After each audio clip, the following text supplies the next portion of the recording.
Welcome to our channel. Today we how to register with QuickBooks Desktop tax forms export step by step clearly. Open QuickBooks Desktop on your computer.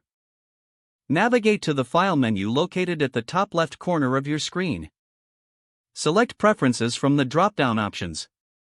In the Preferences window, locate and click on Accounting in the left sidebar. Choose the Company Preferences tab within the Accounting settings. Scroll down to find the Accountants section and check the box for Enable Accountants Copy. Click OK to save your changes. Next, go back to the File menu and select Import. From the Import options, select Tax Forms. Click on Export to proceed with the export process. A Save dialog box will appear. Choose the location on your computer where you would like to save the exported forms. Input a file name for the exported tax forms. Select Save to complete the export process. Once the export is done, you can navigate to the saved location to access your tax forms.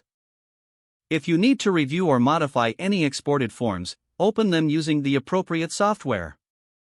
Finally, ensure that you back up your QuickBooks data regularly for security and convenience.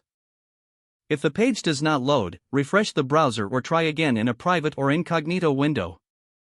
Make sure you are using the correct email address, then retype it carefully to avoid small typos.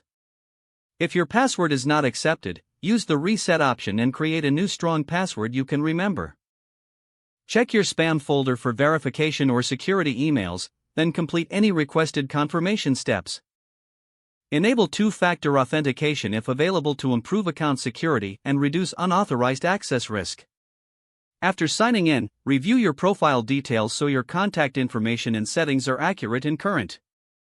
If you see an error message, note it down and try again after restarting your device and internet connection. Log out when you finish, especially on shared devices, to keep your account and payment information secure. If the page does not load, refresh the browser or try again in a private or incognito window. Make sure you are using the correct email address, then retype it carefully to avoid small typos. If your password is not accepted, use the Reset option and create a new strong password you can remember. Check your spam folder for verification or security emails, then complete any requested confirmation steps. Enable two-factor authentication if available to improve account security and reduce unauthorized access risk. Don't forget to like this video and subscribe to our channel for more step-by-step tech guides.